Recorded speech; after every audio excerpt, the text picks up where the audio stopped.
Olá, tudo bem? Meu nome é Claudecir de Oliveira Rocha. Nesse vídeo eu vou falar sobre um personagem desconhecido, no entanto bastante interessante. Um personagem que acabei encontrando durante as minhas pesquisas genealógicas, esse relacionado aos antepassados da minha esposa, chamado Gaspar Eduardo Stepanowski, um polaco que chegou no Brasil em 1826 e que chegou a participar de um movimento revolucionário no Rio Grande do Sul chamado Sedição de 1830, cujo objetivo, entre outros, era tomar Porto Alegre e estabelecer uma república, isso em 1830.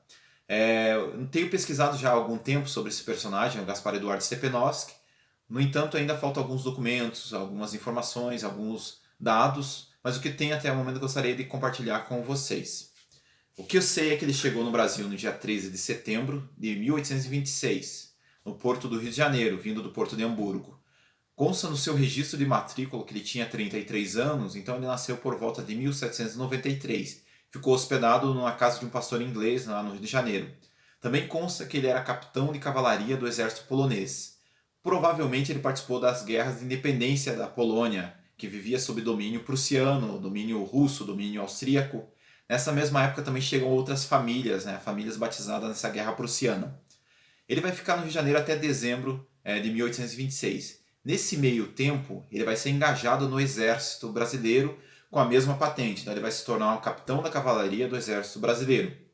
Do Rio de Janeiro ele vai seguir para o Rio Grande do Sul, já em 1826.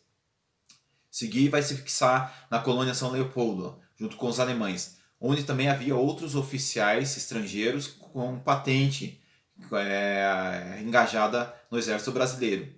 Ele vai ficar por ali entre 1827 até 1830, pelo menos. Não se sabe o que ele fez nesse meio tempo, né? O que se sabe é que em 1830, o capitão, então o capitão Gaspar Eduardo Stepanowski, junto com outro oficial major, Carlos Frederico Otto Reise, e também o outro engenheiro, o capitão engenheiro Samuel Kerst, organizam, esse golpe militar visando tomar Porto Alegre e estabelecer a República. Esse movimento que ficou conhecido como a Sedição de 1830. Né? Para isso, eles convidaram vários oficiais, oferecendo altos cargos de comando assim que tomassem Porto Alegre. Também convidaram civis alemães da colônia São Leopoldo. Então, eles organizaram toda essa revolta para tomar Porto Alegre. Também havia outros apoiadores, como o famoso republicano Alexandre Luiz de Queiroz e Vasconcelos, conhecido como Quebra. Também havia o outro conhecido como o aventureiro, o João Frederico Krieger, e o francês Antônio Sarrazin. Então, havia outros oficiais apoiadores. No entanto, sempre há aqueles que não concordam. 5 oficiais alemães não concordaram e foram lá e delataram e contaram os planos desse grupo de tomar Porto Alegre. Foram lá e relataram para o Major João Manuel de Lima e Silva, que prontamente comunicou ao comandante das armas, o seu superior, e em pouco tempo dissolveu o movimento revolucionário. Prendeu todos os revolucionários, os oficiais e os civis que estavam lá. Soltaram os civis logo em sequência, porque contaram qual que era o plano, e os oficiais ficaram presos, principalmente os cabeças desse movimento, que era o capitão Gaspar Eduardo Stepanowski, o major Otto Reise e o outro capitão Samuel Kerst. O Samuel Kerst, que seria o presidente dessa república que seria instalada em Porto Alegre, começando por Porto Alegre. O plano foi frustrado, e os jornais na época se alegravam falando que era coisa de estrangeirismo, que de estrangeirismo mal intencionado, que o objetivo real era saquear Porto Alegre. Eles chamavam até de novos mamelucos esses estrangeiros que visavam tomar Porto Alegre e estabelecer a república.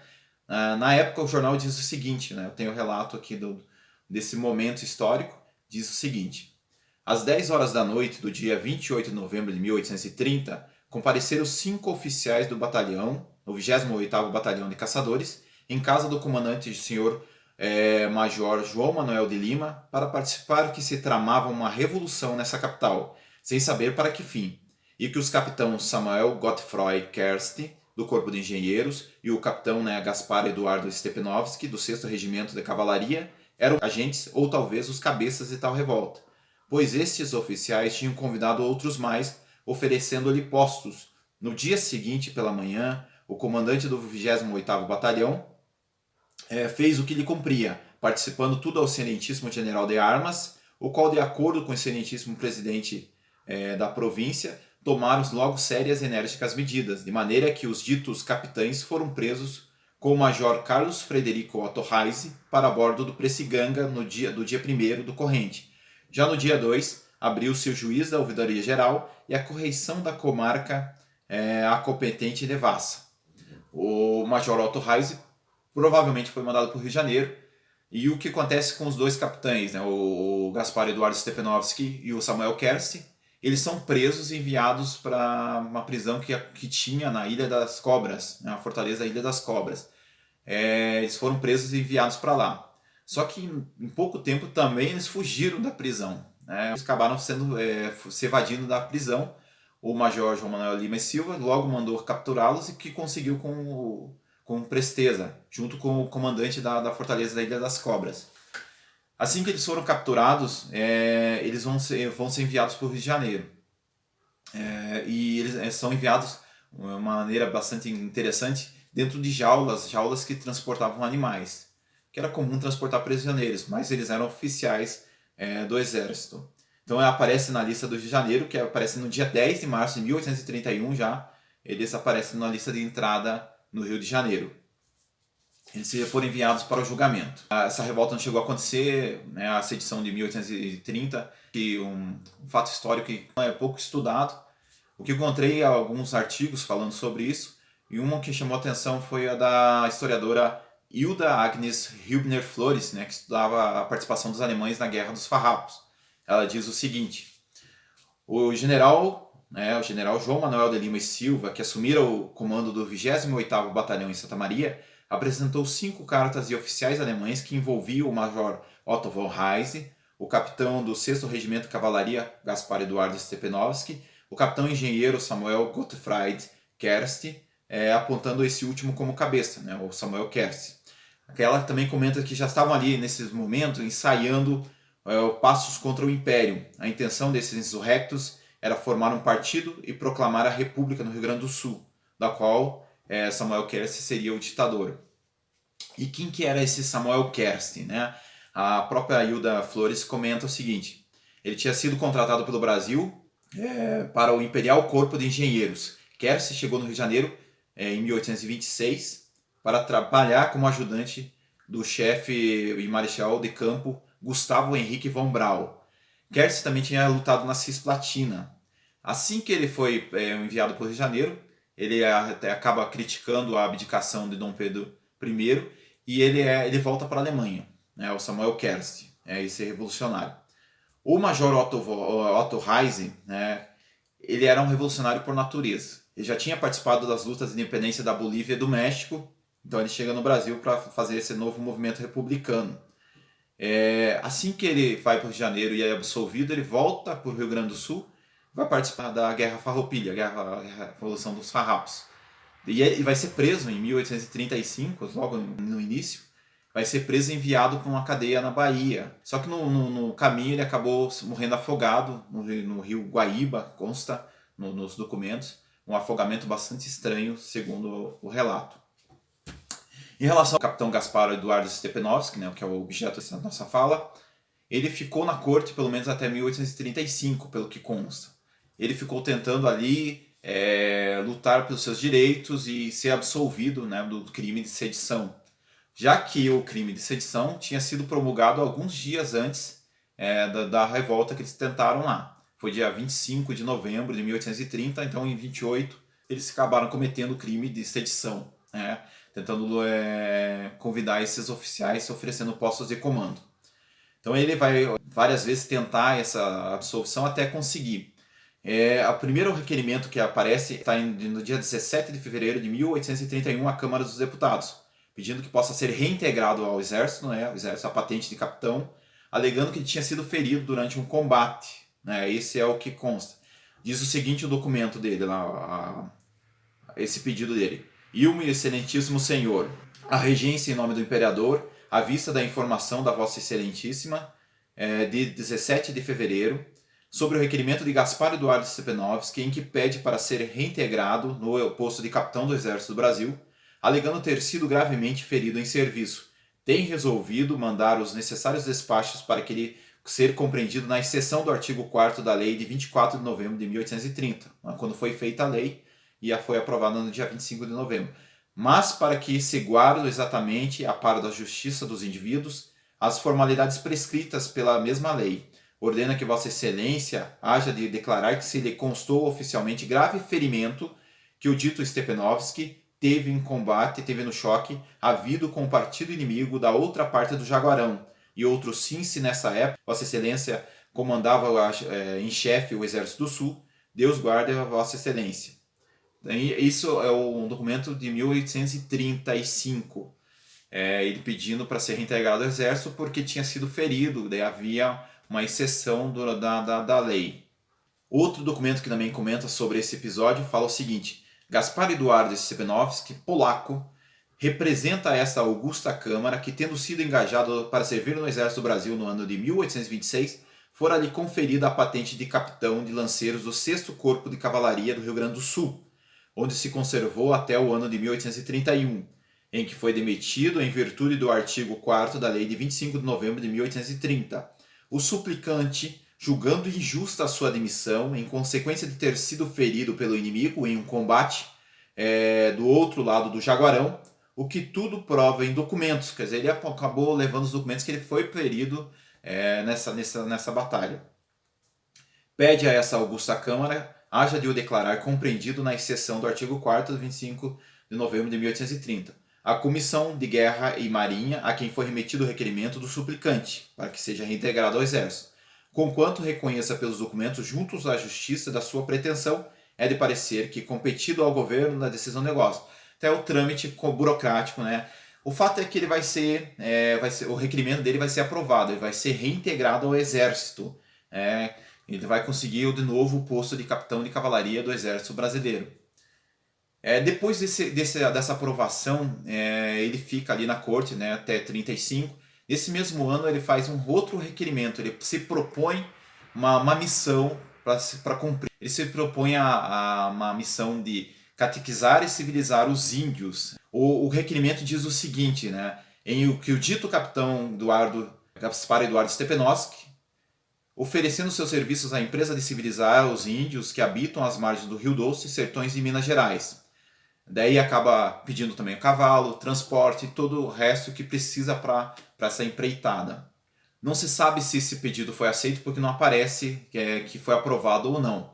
Apenas aparece que ele foi solicitado 2 cavalos e ele foi aprovado a receber 2 cavalos e forragens para os cavalos. Mas não se sabe se ele foi para Minas Gerais mesmo, se ele foi para o Rio Doce. O que de fato acontece em 1836, um novo pedido, um novo requerimento. Dessa vez já não para Minas Gerais, né? Ele vai pedir, se propor nessa missão de catequizar e civilizar os índios na província de São Paulo, né, em 1836. O requerimento é no dia 4 de maio de 1836. Diz o seguinte: aviso ao senhor ministro da Guerra, significando que, tendo Gaspar Eduardo Stepanovski, diz ser capitão do Exército do Brasil, oferecido ser empregado de catequese e civilização de índios na província de São Paulo, haja de prestar os necessários esclarecimentos sobre a conduta e préstimo que ele possa ter para a comissão que requer, ao mesmo tempo remetendo-lhe o aviso ao senhor ministro do Império, em que requisita esclarecimentos sobre o Gaspar Stepanovski. Pediam que o préstimo se ele tinha boa conduta. Esse pedido, esse requerimento vai ser aprovado. Então ele vai ser aprovado e daí tem todos os trâmites que ele precisa. Precisa de dinheiro, precisa de soldo, o soldo para poder seguir. Ele vai pedir também a passagem para seguir viagem e ele vai conseguir tudo isso. Ele vai seguir para São Paulo, na província de São Paulo, isso em 1836. Não se sabe bem aonde ele se estabeleceu em São Paulo, porque não há documentos, não consegui encontrar até o momento documentos que mostrem aonde ele ficou, em que região, se ele ficou no interior ou se ele ficou próximo às cidades, não se sabe aonde ele estava. Aparece só ele nos jornais como na lista dos capitães que moravam na província de São Paulo, e aparece em 1838 como capitão reformado, né?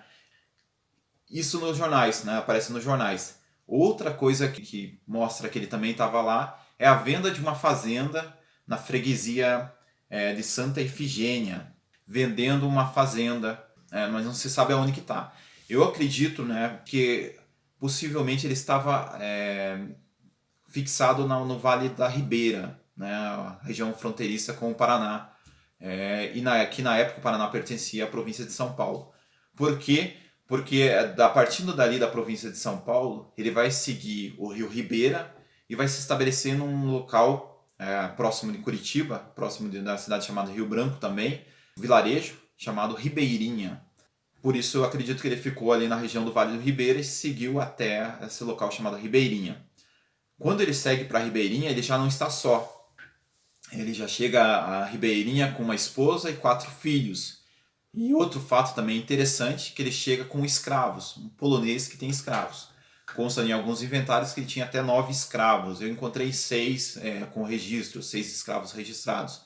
Mas ele tinha escravos, é um fato bem raro acontecer, principalmente entre poloneses, né, entre imigrantes poloneses. Ele chega na Ribeirinha com a sua esposa, né, ele havia casado provavelmente em São Paulo, com a Teresa Maria de Jesus Candeias, e também trazendo seus 4 filhos, né, o João Aureliano Stepanowski, nascido pelo menos em 1841, o Ulisses Alberto Stepanowski, nascido em 1848, a Sofia Maria Stepanowski, nascida em 1851, e a Josefina Stepanowski, nascida em 1857. Ele chega na Ribeirinha, conforme os documentos mostram, em 1858. Talvez ele estava nessa região um pouco antes, mas não há documentos ainda que prove. Por enquanto, ele é o primeiro polaco a pisar nas terras paranaenses, já que a província do Paraná tinha começado em 1853. Então ele é um dos primeiros a chegar na região. Primeiro polonês a fixar residência, comprando terras e estabelecendo uma fazenda nessa região da Ribeirinha. Então ele habitou na região da Ribeirinha até 1861, quando ele vai acabar falecendo em 8 de janeiro de 1861. Essa é a história do capitão Gaspar Eduardo Stepanowski. Para provar que ele estava aqui em 1858, tem os registros de batismo dos filhos, né? Ele batiza a filha e batiza os escravos também, as filhas dos escravos. E também tem uma carta pedindo soldos, né, pedindo recursos, enviada ao presidente, então presidente da província do Paraná, para enviar até o Império. Em 1861 ele morre, e seus filhos também seguem a mesma linha, fixando residência na Ribeirinha, trabalhando às vezes como juízes distritais, como subdelegados, algumas funções públicas na região. É ali que os seus filhos vão criar seus filhos, né, seus netos, e ali vão estabelecer suas famílias, e ali vão se fixar residência. Bom, essa é a história do Gaspar, né, do capitão polaco Gaspar Eduardo Stepanowski. É um personagem bastante interessante, bastante incomum, pensar de um polonês inserido numa colônia de alemães, participando de uma revolta republicana, mas bastante interessante como ele faz todo esse trajeto, vindo lá da Guerra de Libertação da Polônia, se estabelecendo no Rio Grande do Sul, participando da sedição de 1830 e vindo parar nas terras paranaenses em 1858. Toda a história aqui é baseada em documentos, não é uma coisa de ficção, né? Existiu mesmo esse personagem, e tanto que existiu que também acabou virando personagem de uma ficção, né? O Josué Guimarães aproveitou esse fato da sedição de 1830 e escreveu um belíssimo romance histórico chamado A Ferro e Fogo, né? O Tempo de Solidão e o Tempo de Guerra, onde insere esses personagens. Ele tenta mostrar como era a vida desses colonos alemães na colônia São Leopoldo, e a participação desses oficiais no movimento da sedição de 1830. Ele ficcionaliza muito bem a história, porque ele preenche algumas lacunas que são difíceis de preencher, mesmo com a história, mesmo com os recursos documentais. A ficção vem preencher essas lacunas para quem gosta de história. Muito obrigado, até mais.